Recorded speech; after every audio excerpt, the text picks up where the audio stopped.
On est toujours ce matin dans la thématique de les miracles existent encore. Vous êtes d'accord avec ça, que les miracles existent encore? Combien ici vous avez, moi je lève les deux mains, combien ici vous avez été témoin ou reçu un miracle dans votre vie depuis que vous êtes chrétien? Levez la main pour que tout le monde la voie. Amen. Beaucoup, plusieurs, la majorité ont connu un miracle. En partant, si vous êtes un enfant de Dieu, ça c'est un miracle. Parce qu'il y a eu un avant dans les ténèbres et il y a un après dans la lumière du royaume de Dieu. Alors, le plus grand des miracles, c'est de connaître Jésus-Christ personnellement. Mais je sais que certains d'entre vous, vous avez besoin d'un miracle dans votre vie. Ça peut être votre foyer que ça ne fonctionne pas, un enfant qui est perdu, un conjoint difficile. Ça peut être les financiers, la santé, une infirmité. Je ne sais pas. Plusieurs d'entre nous, on attend un miracle. On a compris, j'espère, dans cette série-là que souvent, ce n'est pas le comment que j'ai expliqué, mais c'est qu'est-ce qu'il y avait derrière chaque miracle. Puis c'est pas moi qui ai décidé ça, là. Je me suis juste laissé conduire. Je suis allé là où les Écritures m'ont conduit. À chaque fois que j'ai étudié un texte que je vous ai apporté, j'ai vu derrière le miracle quelque chose qui glorifiait Dieu. Beaucoup plus que la personne qui a reçu le miracle. Bien sûr qu'on est béni quand Dieu m'a sorti de ma sclérose en plaques en 2008. Bien, merci Seigneur. J'étais béni, mais comprenez-vous qu'au-delà du miracle, Dieu est glorifié derrière ça. C'est pour ça les miracles, c'est pour glorifier Dieu. Alors, on comprend que tous les miracles sont liés à la base, de base, là, le gros bon sens, là. Tous les miracles sont liés avec la foi. Vous êtes d'accord avec ça? Il faut saisir que la foi, c'est le... On ne parle pas de recette, là, mais c'est l'ingrédient de base pour voir tout le miraculeux de Dieu. Ça prend la foi. La Bible dit, sans la foi, il est impossible d'être agréable à Dieu. Est-ce que vous savez combien la foi est agréable à Dieu?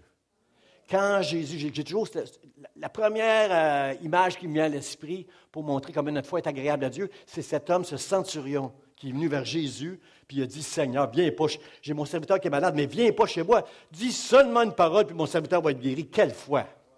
Quelle foi, frères et sœurs!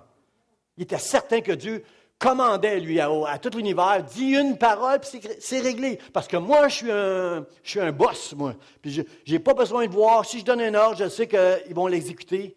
Puis toi, si tu donnes un ordre, je sais que ça va arriver. Jésus dit, j'aimerais voir Jésus. Quelle foi! Quelle foi! Je n'ai pas vu ça en Israël parmi mon peuple. Cette fois-là, je ne l'ai pas vu. C'est ça que Jésus dit. Frère, c'est ce qu'à l'Église d'espoir, Dieu peut trouver agréable ce matin et dans les années à venir, la foi de l'Église Vie d'Espoir, la foi de ses enfants ici à l'Église Vie d'Espoir, parce que nous allons croire que les miracles existent encore. Frères et sœurs, la foi est agréable à Dieu par rapport à, comment je vous dirais ça? La foi, ce n'est pas n'importe quoi. Ça, c'est important, qu'est-ce que je vais vous dire, parce que mon cœur de pasteur est très inquiet aujourd'hui en 2018 avec Internet. Avec toutes les réunions qu'on voit à gauche et à droite, tout ce qu'on entend dans le milieu évangélique chrétien, mon cœur est inquiet parce qu'on peut dire n'importe quoi, puis on va mettre notre foi dans n'importe quoi. Est-ce que vous comprenez que la foi, ce n'est pas n'importe quoi? Vous êtes avec moi?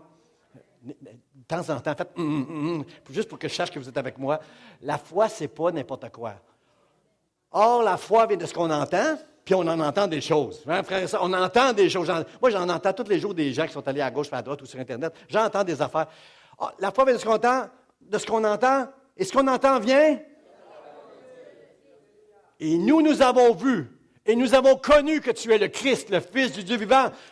Frère et sœur, il faut que ce qu'on entende vienne de la parole de Dieu. Il faut que ça vienne de Jésus-Christ, de sa bouche. De la bouche du Père, de ce que Dieu a inspiré dans la Bible, il faut que ça vienne de là. J'entends des folies. Il y a quelque part aux États-Unis, pas ici, mais quelque part aux États-Unis, j'ai vu sur Internet, je l'ai déjà dit, des gens qui vont sur une tombe d'un chrétien pour recevoir l'onction qu'il y avait sur cet homme-là quand il était vivant. Voyons donc! Parce qu'une place dans la parole de Dieu, il y a un homme, à un moment donné, on a jeté un homme mort qui a touché les ossements d'un prophète, puis il est venu à la vie. On a pris ce passage-là pour faire une doctrine de fou, puis ces gens-là amènent les enfants avec eux sur des tombes. Imaginez la folie qu'on est rendu là. On a le pasteur Jean-Emmanuel, à un moment donné, à prêcher dimanche matin, il nous a montré une vidéo où on voulait faire croire que le prédicateur marchait dans le vide, là. Il faisait de la lévitation. Comprenez-vous que c'est n'importe quoi, là. C'est n'importe quoi. C'est important que notre foi elle soit juste, qu'elle s'appuie sur la vérité. Les fondements de notre foi, ce n'est pas n'importe quoi. Si les gens disent, toi, tu es un émotif, toi, tu crois en Dieu qu'on ne voit pas. C'est des émotions, ça. Non, non, ma foi repose sur ce que Dieu déclare.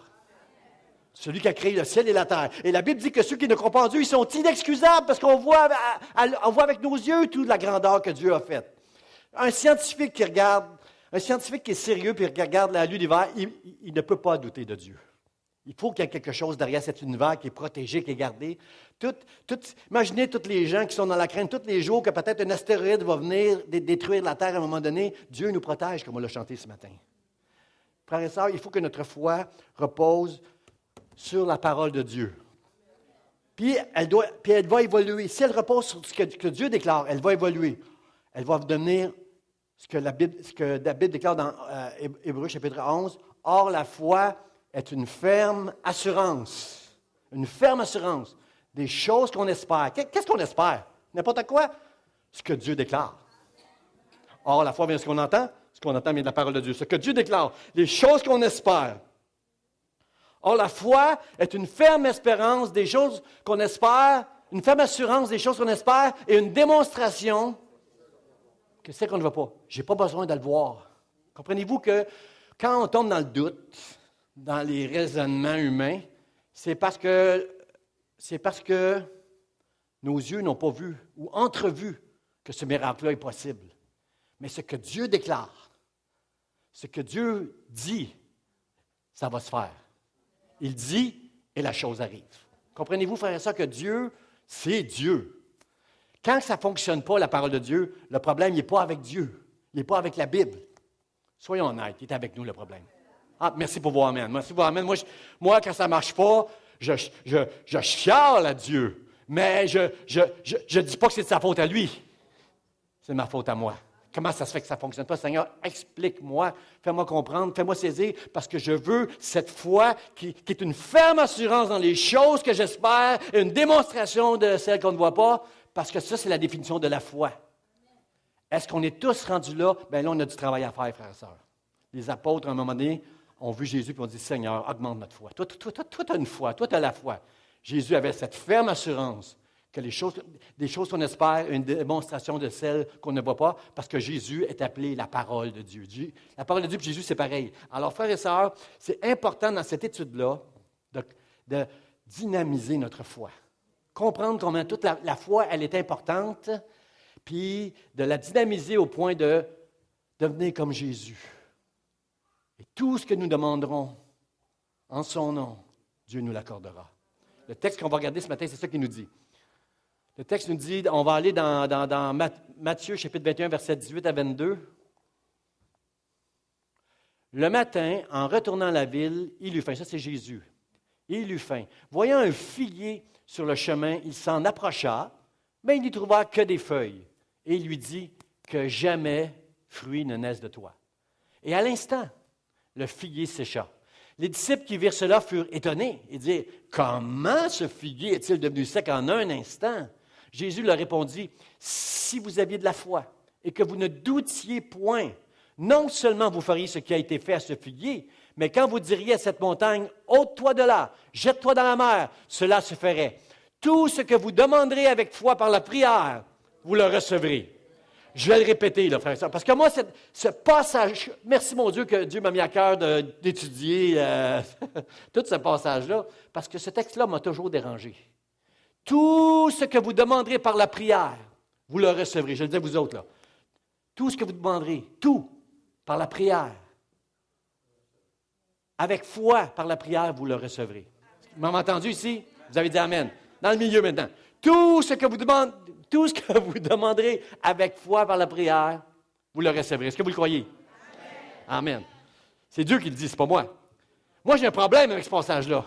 Mais c'est Dieu qui déclare ça. Ici, là, dernière rangée, là. Je suis à ma gauche complètement, là, dans la rangée avec mon amie Jocelyne et Monique. Tout ce que vous demanderez avec foi par la prière, vous le recevrez. Est-ce que vous croyez à ça? Amen. Amen. Vous faites bien parce que ce n'est pas le pasteur Jean qui déclare ça. c'est Dieu. Mais moi, j'ai eu des discussions avec Dieu avec ce passage-là souvent dans ma vie. J'ai eu des discussions et ce matin, je suis content que Dieu, la semaine passée, m'a emmené à étudier ce texte-là toute la semaine parce que j'ai compris des choses que ça faisait du sens pour moi, mais c'est quand je les ai lus que là, ça a pris tout son sens. Là. Alors, si vous êtes avec moi ce matin, mon premier point que je veux prêcher ce matin, c'est la religion ne produit pas de fruits. La religion, ça ne produira pas du fruit, frères et sœurs. Parce que si on veut rendre justice à ce texte-là, il y a deux choses dans ce texte-là. Jésus répond aux disciples, il parle de foi. Ça prend la foi. Seigneur, pourquoi ce figuier-là, tout à coup, il est desséché? Ça prend la foi. Mais en même temps, il y a tout un drame dans ce passage-là. Parce que Jésus, en maudissant le figuier, c'est un drôle de miracle, n'est-ce pas? On veut voir des gens guéris. On veut voir des gens que Jésus va chasser les démons, multiplier les pains, calmer la tempête. Mais un miracle pour faire sécher un arbre qui n'a pas donné de fruits. Jésus a l'air un petit peu irrité, n'est-ce pas? Il a faim, il s'approche d'un figuier, il pense qu'il va avoir des fruits, il n'y en a pas, que plus jamais, là, que jamais fruit ne naisse de toi, et à l'instant, le figuier s'échappe. Drôle de miracle, n'est-ce pas? Mais ça veut dire quelque chose, tout ça. Il y a un drame dans ce texte-là qui nous rappelle que ça prend la foi, frères et sœurs. Ça nous prend la vraie foi pour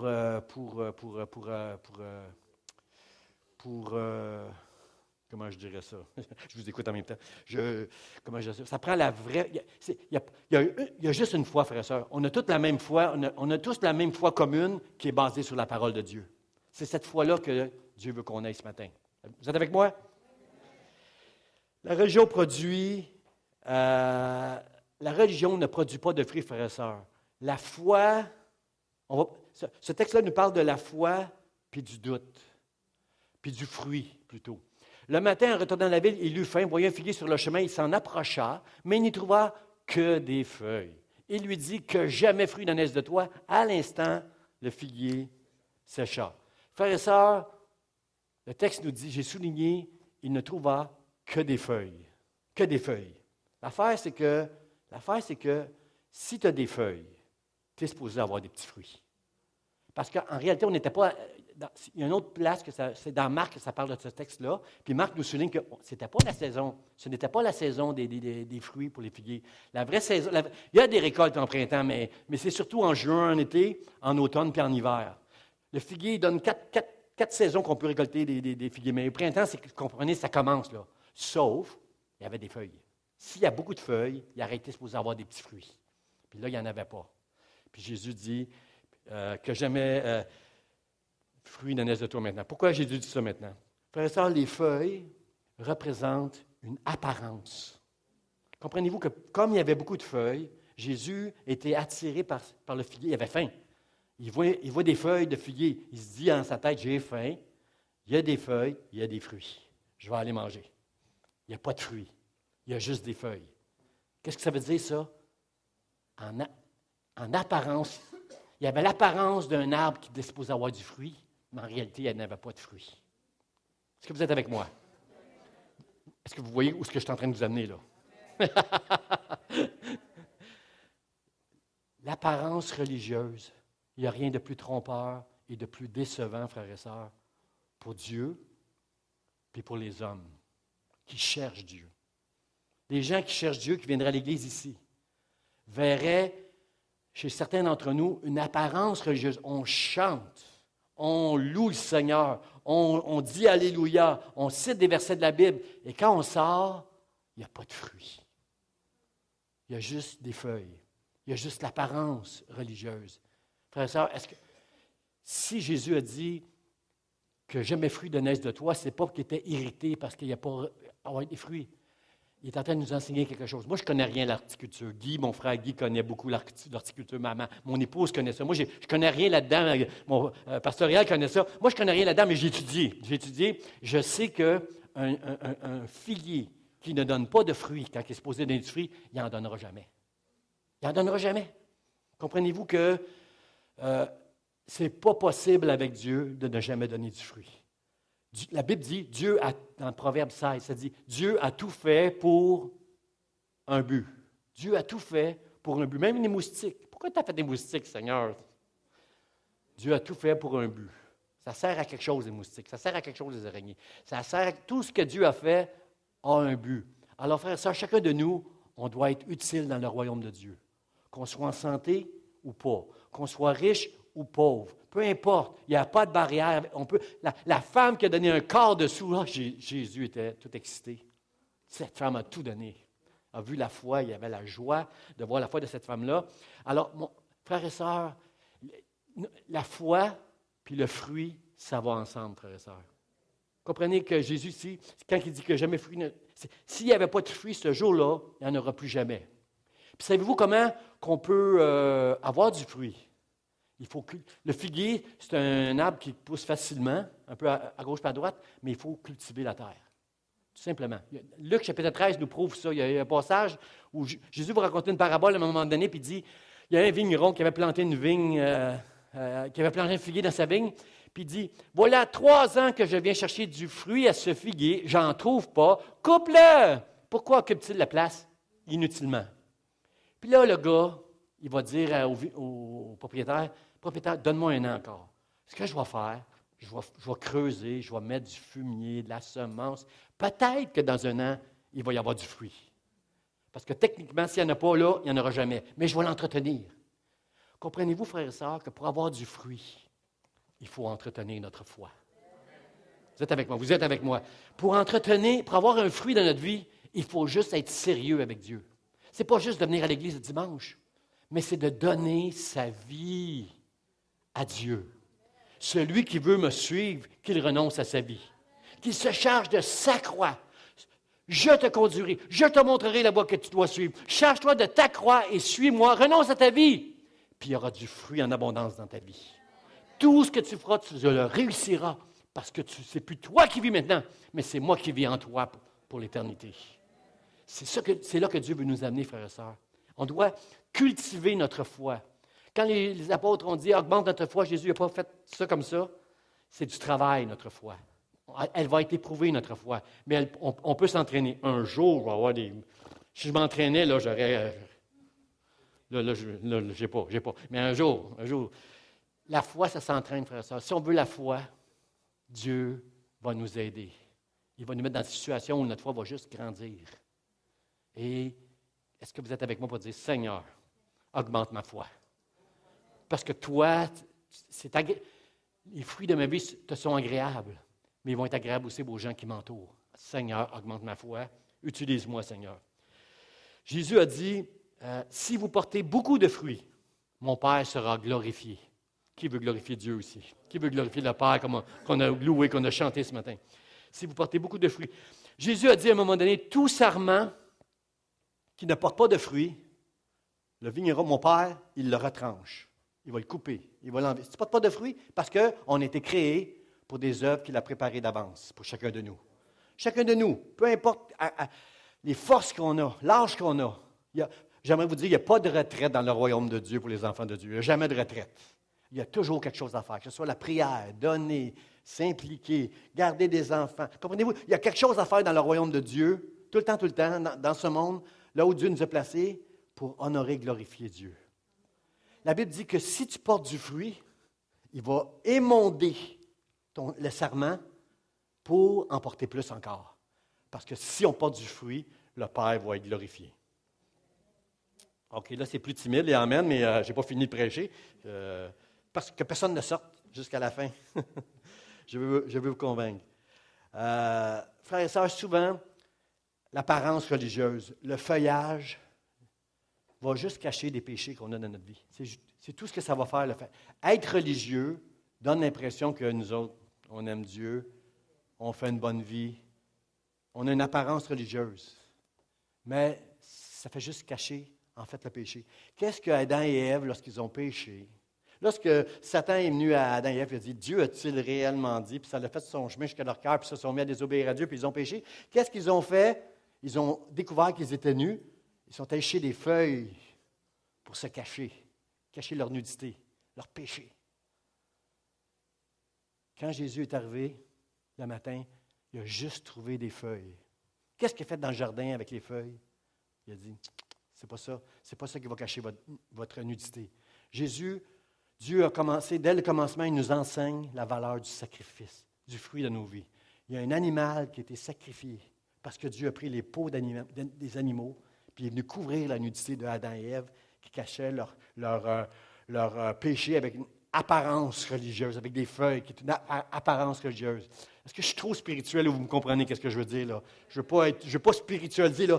C'est juste que le fruit dans nos vies, c'est une vie sacrifiée pour Dieu. Lui s'est sacrifié pour chacun de nous. Il attend de nous des sacrifices maintenant. Et Dieu n'a pas hésité à sacrifier des animaux pour venir couvrir la nudité d'Adam et Ève, pour leur enseigner une valeur en Dieu. C'est le sacrifice pour moi, ça compte. Tout ce que tu sacrifies, Jean, tout ce que tu sacrifies, Pastoral, tout ce que tu sacrifies, Marthe, ça, j'appelle ça une foi qui m'est agréable. Ça m'est agréable parce que je sais que tu es mon enfant quand tu fais ces choses-là. Le psaume 1 nous dit, le juste est comme un arbre planté près d'un courant d'eau qui donne son fruit en sa saison et dont le feuillage se flétrit point. Il y a un feuillage, il y a une apparence religieuse, mais il y a un fruit aussi. Pourquoi? Parce qu'il est planté près d'un courant d'eau. Il cultive, ses racines sont capables d'aller chez l'eau. Alors, c'est un arbre qui est cultivé, qui est arrosé, comprenez-vous, là, cet arbre-là prend soin pour rester en vie, connecté à ce qu'il peut le rester en vie. Frère, est-ce que vous êtes avec moi pour dire, Seigneur, garde-moi en vie. Je veux être comme un arbre planté près d'un courant d'eau, parce que quand je veux donner mon fruit, quand ça va être le temps, quand ça va être la saison, je veux donner le fruit. Quand tu attends un fruit de moi, Seigneur, quand le monde autour de moi attend un fruit de moi, je veux être capable de le donner. Dans le nom de Jésus. Jean-Baptiste avait tout compris ça, lui, quand il a dit, il faut qu'il grandisse et que moi, je diminue. Et c'est comme ça. Laissez le royaume de Dieu rentrer en moi. Alors que le royaume de Dieu entre en moi et que je grandis, alors que moi je diminue, le royaume de Dieu grandit en moi. Ce matin, je ne veux pas prêcher. Je prêche à vous, mais je veux prêcher devant Dieu. Comprenez-vous, frères et sœurs, je veux que Dieu soit honoré de la façon que je vais prêcher. Et j'ai juste peur aujourd'hui qu'on prêche pour faire plaisir aux gens, pour que qu'est-ce qu'ils vont entendre dans leurs oreilles, ça leur fait du bien. Priez pour moi, pour que je puisse prêcher la vérité que Dieu veut qu'on entende. Et ça demande du courage, ça demande de l'audace pour un pasteur comme moi qui est plein de compassion pour prêcher des messages comme ça, où Dieu nous dit, s'il n'y a pas de fruits, je vais te retrancher. C'est sévère comme message ce matin-là. Mais frères et sœurs, chacun de nous ici, si on aime Dieu de tout notre cœur, on veut porter du fruit. Et on va faire ce qu'il faut pour porter du fruit. Mon deuxième point, frères et sœurs, c'est pas comment, mais c'est pourquoi qu'il faut se poser comme question. Les disciples qui virent cela furent étonnés et dirent, comment ce figuier est-il devenu sec en un instant? Comprenez-vous, frères et sœurs, ici que ce figuier-là, là, il était sain. Il était sain, il n'était pas malsain. Là. Il était correct, puisqu'ils sont tous étonnés qu'il s'est mis à sécher dans un instant. Ce n'était pas un vieux figuier tout croche que c'est normal qu'il n'y ait pas de fruits. Comprenez-vous que c'était, à cause qu'il était étonné de la vitesse que ce figuier-là a séché, c'était un bon figuier. Ça nous rassure là-dessus. Mais le problème avec les disciples, c'est comment ce figuier est-il devenu sec? Nous, là, on est beaucoup intéressés par le comment. Puis ça, c'est la faute de beaucoup de prédicateurs comme moi. On a mis beaucoup d'emphase sur voici les clés pour avoir un miracle dans ta vie. Crois au Seigneur Jésus-Christ. Fais ceci. Fais cela. On utilise la Bible. Est-ce que vous êtes d'accord avec moi qu'on peut faire dire n'importe quoi à la Bible? Hein? Satan, il a dit, Dieu a-t-il réellement dit ça? Il ne dit pas que la Bible n'est pas vraie. Il a tort un petit peu, là. Il a perverti un petit peu. Là. Comprenez-vous que c'est égoïste, dans notre surtout en Amérique du Nord, mais ailleurs aussi. Là. Le cœur de l'homme, c'est partout. On est égoïste quand on veut utiliser Dieu, la parole de Dieu, comme une formule magique qui va nous amener le miracle qu'on attend dans notre vie. Je n'ai même pas eu un là-dessus. Là. J'ai dit de m'encourager tantôt. Là. C'est pas bien d'arriver et de dire, voici, tu veux un miracle dans ta vie, mon homme. Mon frère, ma soeur, fais ça. Puis Dieu est obligé de faire son miracle. Comprenez-vous, ça ne marche pas de même. Ça ne marche pas de même. Pourquoi les miracles, frères et sœurs? Jésus l'a dit à Cana. Le premier miracle qu'il a fait à Cana, qu'on a poussé. Moi, je vais terminer cette série-là avec ce passage-là. Le premier miracle que Jésus a fait, c'est écrit dans la Bible, c'était afin de manifester la gloire de Dieu. C'est tout le temps ça la raison pourquoi on fait un miracle. Bien sûr que je suis béni quand Dieu me fait un miracle dans ma vie pour bénir mes finances, pour bénir mon mariage allait mal. Dieu a béni mon mariage quand je me suis donné à lui. Mes finances n'allaient pas bien. Dieu a toujours pourvu à tous mes besoins. J'étais malade. Dieu m'a touché. Je rends grâce à Dieu pour tous les miracles qu'il a fait dans ma vie. Mais je veux dire ceci, les miracles, ce n'était pas pour moi, c'était pour sa gloire à lui. Bien sûr que dans sa compassion, merci. On peut applaudir le Seigneur, certainement. Bien sûr que dans sa compassion, non, si on applaudit le Seigneur, on l'applaudit comme il faut, là, pas juste des petits. Bien sûr que Dieu, dans sa compassion, il veut me faire du bien, il veut nous faire du bien à chacun de nous. Ça, vous allez trouver plein de versets dans la parole de Dieu. Là. Ça, je ne suis pas contre ça. Mais ne soyons pas égoïstes et orgueilleux dans la façon dont Dieu gère tout le domaine du miraculeux. C'est toujours pour sa gloire, frères et sœurs. Pour sa gloire à lui. Et on doit toujours chercher sa volonté, mais ça, on va voir ça bientôt. Alors, frères et sœurs, ils étaient étonnés que comment ce figuier est devenu sec. Eux autres étaient dans le comment. Comment ils pouvaient être si étonnés que ça? On est au chapitre 21 du livre de Matthieu. Ils ont vu un paralytique guéri. Ils ont vu des aveugles qui se sont mis à voir, des muets qui se sont mis à parler, des sourds qui se sont mis à entendre, des démons qui ont été chassés. Ils ont vu la tempête qui a été calmée. Ils ont vu 5000 personnes qui ont été nourries avec un petit lunch. Ils sont tous étonnés d'avoir un figuier qui sèche. Êtes-vous avec moi que ils sont dans le comment? Comment tu as fait ça? Ils sont dans le comment au lieu de comprendre. Mais pourquoi Dieu fait ça? Pourquoi fait ça? Jésus est en train de nous enseigner une grande chose ici. Le figuier, il y a tout un symbolisme là-dedans. Là. Le figuier représente Israël, mon peuple. Puis si mon peuple ne prend pas les fruits, il va être coupé. Il va être retranché. Parce que quand Jésus a faim et il s'approche de nous, il doit trouver du fruit, frères et sœurs. Dans l'Église Vie d'Espoir, il doit trouver du fruit, frères et sœurs. Et je suis content, chaque réunion, on commence en louant et en adorant le Seigneur. Chaque réunion, on est dans la salle de prière en train de demander que Dieu, que ta grâce descende au milieu de nous. Chaque mercredi, on présente des requêtes de prière à Dieu. Chaque semaine, on nourrit des gens qui ont faim ici. Je suis béni par l'Église Vie d'Espoir, qui a une grande générosité et qui rend les fruits que Dieu attend de lui. Mais prenons-le personnellement, frères et sœurs, ce matin, que chacun de nous, on doit se questionner, est-ce que j'ai du fruit dans ma vie? Est-ce que ma foi, j'en prends soin, je la cultive? Sachant qu'un figuier, il faut cultiver le sol. Sachant qu'un figuier, s'il ne donne pas de fruit, il n'en donnera jamais. Seigneur, que je ne sois pas parmi ceux-là, mais que je puisse te rendre le fruit que tu attends. Au nom de Jésus-Christ. Jésus dit, « si vous aviez de la foi. » Au lieu du comment, il est en train de leur dire, « si vous aviez de la foi. Si seulement vous aviez de la foi. » Au lieu de comprendre comment j'ai fait ça, là, si seulement vous aviez de la foi. C'est ça que Dieu veut qu'on apprenne à dynamiser notre foi. Qu'est-ce qu'il a fait la première fois qu'il a envoyé ses disciples pour aller faire du ministère à sa place? Il les a envoyés 2 par 2, puis il leur a dit quelque chose de spécial. Il leur a dit, « Amenez pas de bourse, amenez pas votre portefeuille. Amenez pas votre sac avec toutes sortes de cossins dedans que vous pourriez avoir besoin là, sur la route. Là. Amenez rien. Dieu va pourvoir à tous vos besoins. Et mon Dieu pourvoira à tous mes besoins selon sa richesse avec gloire en Jésus-Christ. » En Amérique du Nord, on a tout. On ouvre le robinet, on a de l'eau courante. À Abakou, il faut qu'il marche pendant 20 minutes pour aller chercher de l'eau puis revenir. Tu n'en as pas amené assez, chérie. Un autre 20 minutes. Pour aller chercher de l'eau. Comprenez-vous là, que nous, là, on est bénis. On ouvre le commutateur et la lumière apparaît là. Comprenez-vous qu'on est habitué à... Il y a des pays plus pauvres, c'est là qu'il y a les plus grands miracles que Dieu peut faire. Parce qu'on s'appuie, et on est seulement sur Dieu, sur qui s'appuyer. Reconnaissons qu'en Amérique du Nord, on a besoin d'apprendre à dynamiser notre foi. Si vous aviez de la foi. Nous, en Amérique du Nord, là, Jésus leur a dit, prenez pas rien. Pas de bourse, pas de portefeuille, pas de sac. Allez, puis Dieu va pourvoir à vos besoins. Moi, là, quand je vois tous ces gros ministères, tous ces grands évangélistes qui n'arrêtent pas de demander de l'argent pour qu'on bénisse leur ministère, je dis, malheur à toi, si tu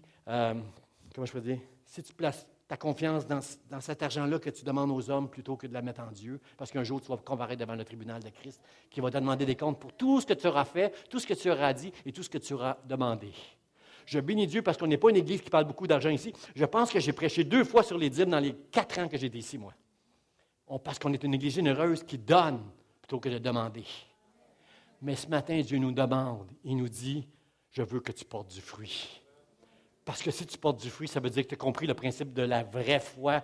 Paul dit, il y a une seule foi, il y a un seul baptême, une seule Église, un seul Seigneur. La seule vraie foi, c'est celle qui s'appuie sur la parole de Dieu. Or, la foi vient de ce qu'on entend, et ce qu'on entend vient de la parole de Dieu. C'est une ferme assurance des choses qu'on espère, une démonstration de celles qu'on ne voit pas. C'est la seule foi, frères et sœurs, et cette foi-là, elle doit porter du fruit quand Dieu veut son fruit. On doit lui donner le fruit, frères et sœurs. Il y a une histoire dans la Bible où, à un moment donné, Sarah, la femme d'Abraham, elle a ri. Elle a ri parce que Dieu a dit qu'il a promis à Abraham qu'il y aurait une nombreuse postérité. Avant d'avoir une nombreuse postérité, ça y en prenait un. Juste un. Le problème, c'est qu'il était vieux.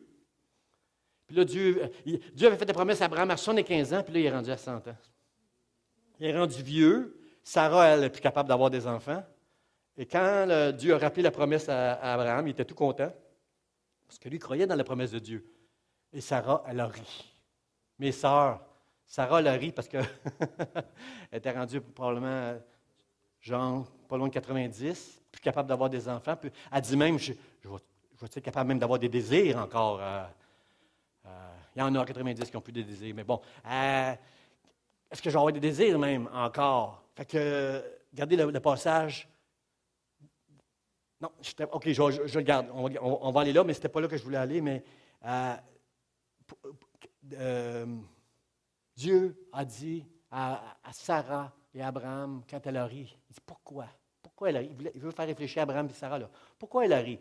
Et là, Dieu ajoute, y a-t-il quelque chose d'étonnant de la part? Y a-t-il rien d'étonnant de la part de Dieu? Frère, ça, je vous pose la question ce matin. Y a-t-il rien d'étonnant de la part de Dieu ce matin? Dieu peut tout faire. Il peut guérir ton mariage. Il peut ramener tes enfants rétrogrades qui sont dans le monde, dans le péché, dans la drogue, dans toutes sortes d'affaires. Il peut guérir ta santé. Il n'y a rien d'étonnant que Dieu ne peut pas faire dans le nom de Jésus pour manifester sa gloire.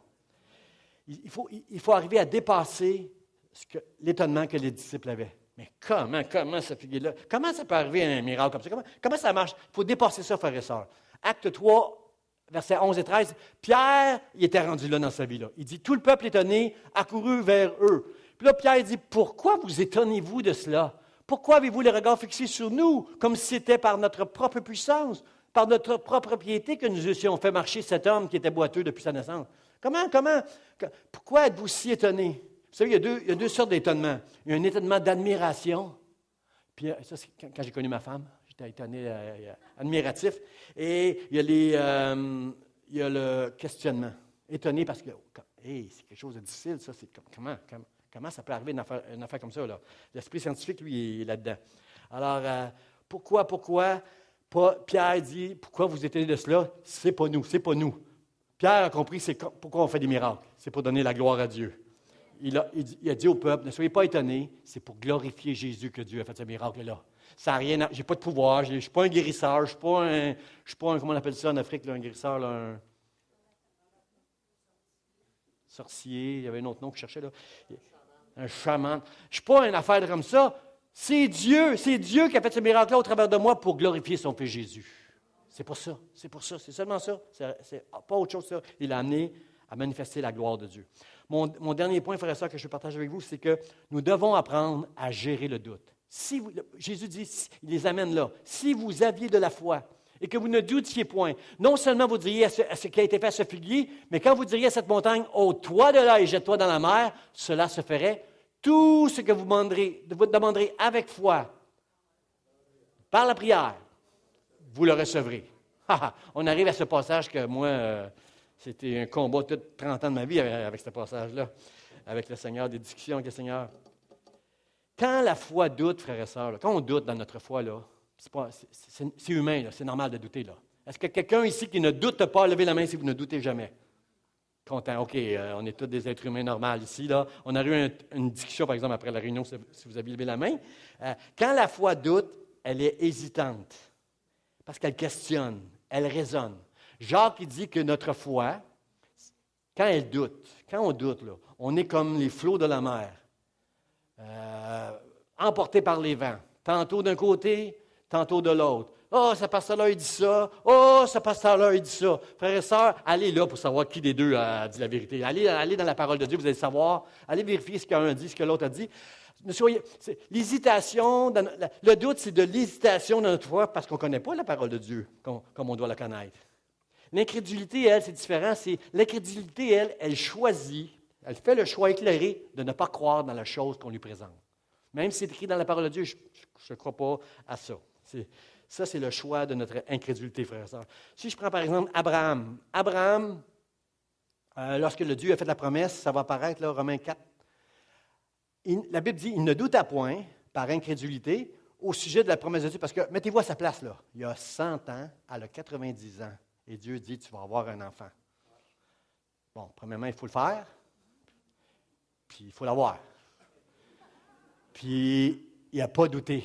Il ne douta point par incrédulité. Ça, moi, je comprends pourquoi il est appelé le Père de la foi. Au sujet de la promesse de Dieu, c'est bien pourquoi, là. On va comprendre pourquoi, là, il n'a pas douté. Il fut fortifié par la foi, ayant la pleine conviction que ce qu'il promet, parce qu'il a entendu Dieu. Il sait que ça vient de Dieu, cette promesse-là. Alors, si Dieu le dit, c'est vrai.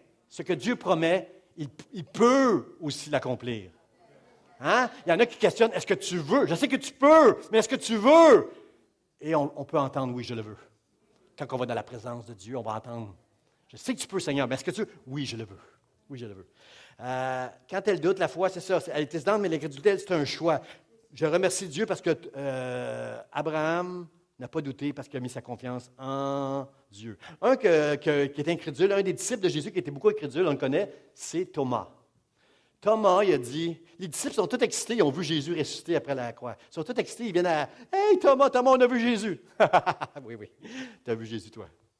Tu as vu Jésus, toi. Hey, moi, là, si je ne vois pas les marques dans ses mains, si je ne mets pas ma main, mon doigt dans son côté, je ne croirai pas. Je vais croire quand je vais voir. Ça, c'est de l'incrédulité. Il a choisi de ne pas croire. Est-ce que Jésus n'a pas dit à ses disciples tout le temps, un jour je vais mourir, mais je vais ressusciter? Est-ce que Jésus ne l'avait pas enseigné à ses disciples?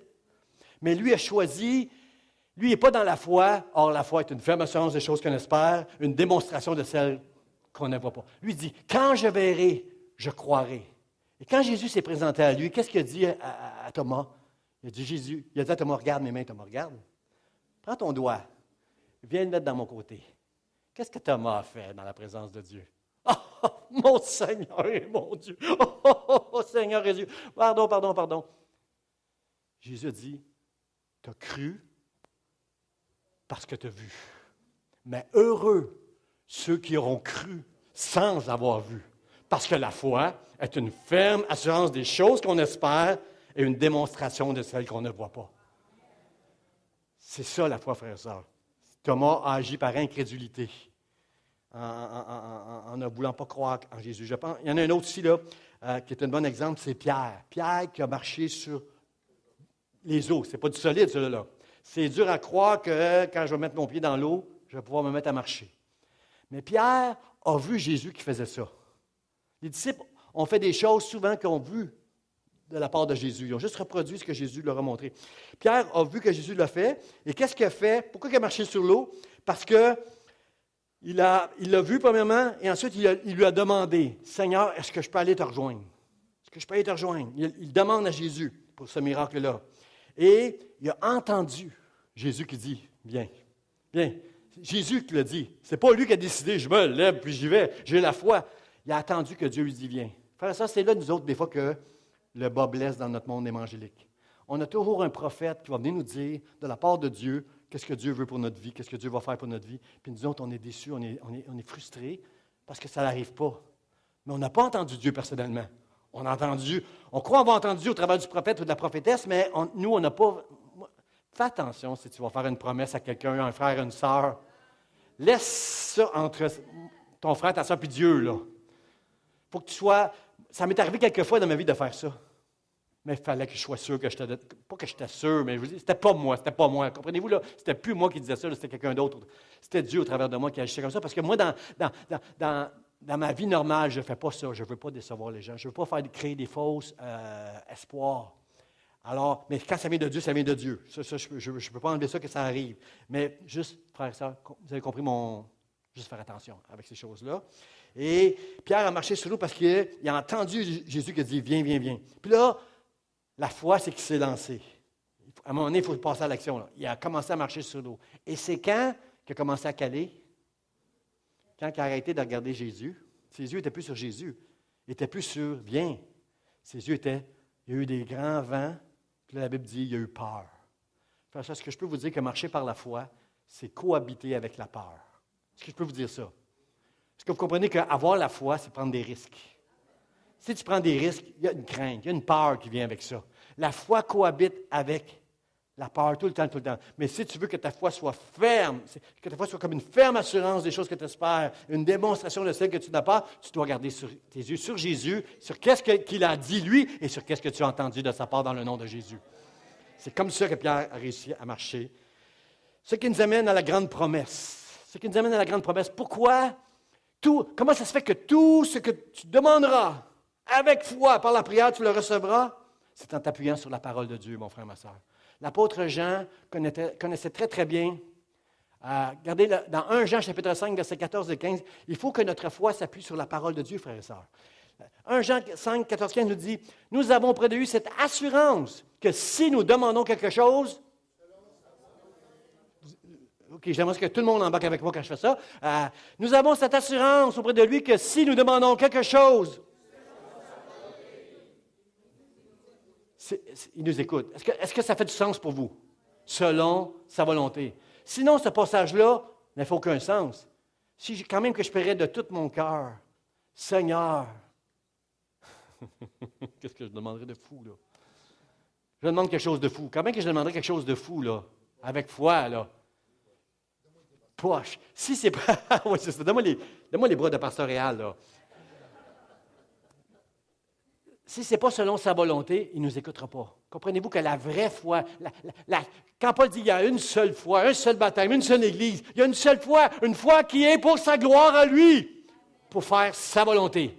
Non pas ma volonté, mais que ta volonté soit faite. C'est ça la vraie foi, frère et sœur. C'est la seule foi que la volonté de Dieu soit accomplie. Pas qu'est-ce que je veux. J'en veux des affaires, moi. Il y a des choses dans cette Église que j'ai hâte de voir, frère et sœur, mais selon sa volonté à lui, pas la mienne. Alors, je prie ça, pour que ce soit sa volonté. Et si nous savons qu'il nous écoute, quelque chose, il n'y a pas de limite, frères et sœurs, à notre foi, que nous demandions, nous savons que nous la possédons, la chose que nous lui avons demandée. Peu importe si c'est selon sa volonté. L'apôtre Jean connaît Dieu. Il va encore plus loin. Il dit dans 1 Jean, chapitre 3, verset 22, « Quoi que ce soit, n'importe quoi, tout ce que vous demanderez, quoi que ce soit que nous demandions, nous le recevons de lui, parce que nous gardons ses commandements et que nous faisons ce qui lui est agréable. » Oh! Hey, pasteur, c'est une poigne, cette affaire-là. Là. Tout ce qu'on demande, puis là, c'est rendu qu'il faut faire tout ça. Là. Si on connaît la vraie foi, c'est une foi où on va demeurer en lui, on va garder ses commandements. C'est facile de garder ses commandements, frères et sœurs, parce que l'Hébreu nous dit qu'il a mis ses lois dans notre cœur. Comprenez-vous que ce n'est pas de marcher comme des légalistes. OK, je vais faire ça, je ne mangerai plus de porc, je vais faire... Comprenez-vous que ce n'est pas une histoire de légalisme, mais Dieu va mettre ses lois dans nos cœurs. Ce que nos cœurs... Dans mon cœur, je sais très bien qu'il y a des affaires que je n'ai pas le droit de faire. Personne n'a besoin de me le dire. Je n'ai pas le droit de trafiquer mes impôts. Je n'ai pas le droit de convoiter la femme ou le mari de mon voisin. Ça ne se dit pas ça. La femme ou le mari de mon voisin.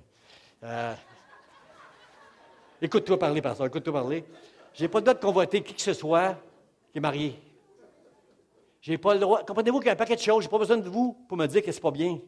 Mais j'ai les lois de Dieu dans mon cœur, parce que ce n'est plus moi qui vis, c'est Christ qui vit en moi, parce qu'il a mis en moi son Esprit Saint. Et je veux... Oh, amen, amen. Alors, je le sais qu'est-ce qui est bien, qu'est-ce qui est mal. Et le vrai péché, frères et sœurs, c'est de ne pas croire en Jésus-Christ. Il y a le péché, qui va nous amener à faire toutes sortes de péchés avec un S. Mais le péché, c'est de ne pas croire en Jésus-Christ. Si nous croyons en Jésus, nous allons garder ses commandements. Et nous allons faire, et nous faisons ce qui est agréable à Dieu. Amen. Quand on va quitter l'Église, ce matin, à midi et quart, quand on va rentrer chez nous, on va faire encore ce qui est agréable à Dieu. Tout en étant des pécheurs, qui ont des manquements, on va faire encore, lundi matin, mardi matin, jusqu'à dimanche, on va faire ce qui est agréable à Dieu, parce que nous sommes des enfants de Dieu. Et si je vis, ce n'est plus moi qui vis, c'est Christ qui vit en moi, dans le nom de Jésus. Et dernièrement,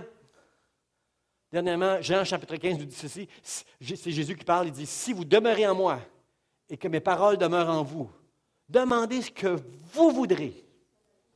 Wow, wow.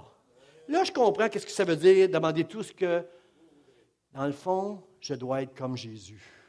Chercher toujours à glorifier mon Dieu dans tout ce que je demande.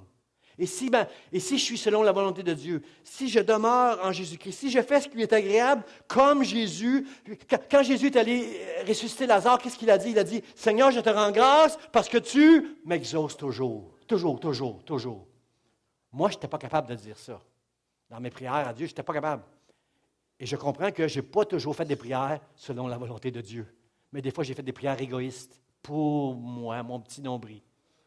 Bénis ma femme, bénis mon enfant, ramène mon fils qui est dans le monde, frère, Seigneur, fais ceci, fais ceci. Comprenez-vous que dans beaucoup de mes prières, je pensais à moi. Mais le jour que je commence à penser, pour ta gloire. Seigneur, je veux rester comme ça, si cela peut te glorifier ton nom. Mais quand je suis sincère, Dieu ne me laisse pas comme ça. Il ne laisse pas mon âme courbée comme ça, mais il me relève. Mais premièrement, j'ai voulu sa gloire avant d'être le miracle que j'attends. Comprenez-vous la différence? Il y a une grosse différence, une grosse nuance ici, là. Alors, c'est ça, frères et sœurs. La promesse de Dieu, c'est que s'il vit en moi, il n'y a rien d'impossible à qu'est-ce que je peux demander. Et je peux dire même à une montagne. Un jour, je crois que nous allons voir un homme qui va parler à une montagne, qui va se déplacer. Parce que ce sera pour manifester la gloire de Dieu. Il y a eu moins d'amen, mais bon, je sais que vous êtes avec moi. J'invite les musiciens pour le mot de la fin, frères et sœurs. J'aimerais raconter un témoignage d'une sœur que j'aime de tout mon cœur, ma sœur Jocelyne derrière, qui vient toutes les semaines. Et Dieu lui a donné quelque chose. Dieu a donné quelque chose à Jocelyne, c'est qu'elle me racontait qu'elle allait à un moment donné elle est allée récemment dans un endroit, là, je ne me souviens plus de l'endroit où il y avait un vendeur, qui s'appelait Olivier, puis on va dire Rona, là, je ne me souviens plus de la place. Puis, elle est allée voir Olivier, puis dans la présence de ma sœur Jocelyne, Olivier a commencé à pleurer, commencé à verser des larmes. Puis, elle parlait avec lui, puis il lui a dit, « Madame, je ne sais pas qu'est-ce que vous avez, je ne sais pas qu'est-ce que vous dégagez, mais vous dégagez quelque chose. » Puis il s'est mis à pleurer. Combien sont d'accord avec moi que c'est l'onction, que c'est la présence de Dieu dans Jocelyne, que ce jeune homme-là, pour se mettre à pleurer comme ça, s'est mis à pleurer. Alors, qu'est-ce que Jocelyne a fait? Elle a saisi, elle a dit, vous me connaissez, pasteur, elle a saisi l'occasion, puis elle s'est mise à témoigner, à lui parler de Dieu, à ce jeune homme-là. Puis là, il a hâte de la revoir. Il espère qu'elle va avoir encore besoin d'aller magasiner là, et j'aimerais ça vous voir. Alors, comprenez-vous, frères et sœurs, que c'est ça le fruit que Dieu attend de chacun de nous. Il dit, le matin, en retournant à la ville, Jésus a travaillé fort, il est fatigué, il a faim. Puis là, en voyant tous ces figuiers-là, voyant un figuier sur le chemin, il y avait plein d'espoir, il s'en approcha, mais il n'y trouva que des feuilles. Quand le monde va s'approcher de nous, frères et sœurs, quand nos conjoints, nos enfants, nos voisins vont s'approcher de nous, collègues de travail, quand Dieu lui-même va s'approcher de nous, est-ce qu'il va trouver juste des feuilles ou est-ce qu'il va trouver des petits fruits? S'il trouve des petits fruits, il va commencer à émonder nos feuilles pour qu'on porte encore plus de fruits. Mais s'il n'en trouvait pas, frères et sœurs, il dirait au vigneron, coupe cet arbre. Parce que s'il n'y a pas de fruits aujourd'hui, après 3 ans, 4 ans, 6 ans, 7 ans de marche dans la vie chrétienne, il n'y en aura jamais. Frères et sœurs, est-ce que vous êtes avec moi ce matin? Est-ce que vous entendez Dieu ce matin qui dit, je veux que tu portes du fruit dans ta vie. Je veux que tu portes du fruit. Je veux que tu aies foi en moi. Je veux que tu mettes ta confiance en moi. Regarde pas avec tes yeux qu'est-ce qui prend place autour. Regarde vers moi. Puis je vais te bénir. L'arbre planté près d'un courant d'eau, tout ce qu'il fait lui réussit. Il y a une promesse, il y a une bénédiction pour l'homme et la femme qui veut porter du fruit en faisant attention de cultiver la semence précieuse que Dieu a mis dans la terre de nos cœurs. Si on fait attention à tout ça, frères et sœurs, Dieu va bénir. Quand Dieu s'approche de nous, frères et sœurs, est-ce qu'il va trouver? Est-ce qu'il va trouver le fruit? Il va trouver juste du feuillage? C'est la question ce matin que je nous pose, frères et sœurs. Ce matin, j'aimerais que la semaine prochaine, on va prier. On va prier pour les malades. On va prier pour les infirmes. On va prier pour ceux qui ont besoin de délivrance. Si vous connaissez quelqu'un qui est malade, invitez-le la semaine prochaine. Ça va être une réunion où on va prier spécialement pour les malades. Tout ce qu'on va, pour voir un miracle dans la maison de Dieu. Et moi, je crois qu'avant la fin de cette série, on va entendre des grands témoignages de signes, de prodiges, de miracles qui vont se manifester pour la gloire de Dieu, pour sa gloire à lui. Et alors qu'on va chanter ce chant, si la mer se déchaîne, qu'on va chanter ce chant-là, j'aimerais qu'on puisse quitter notre place. Je vous invite à vous lever debout. J'aimerais qu'on puisse quitter notre place pendant qu'on va chanter ce chant-là. On va tous le chanter ensemble et on va prendre quelques instants avant de se quitter, avant de se saluer, juste quelques instants pour dire, Seigneur, si tu t'approches de moi, si comme ma sœur Jocelyne, il y a des gens qui s'approchent de moi, je veux qu'ils puissent goûter un fruit qui va avoir des conséquences jusque dans la vie éternelle. Est-ce qu'on peut avancer en avant pour dire, Seigneur, je veux me consacrer à toi.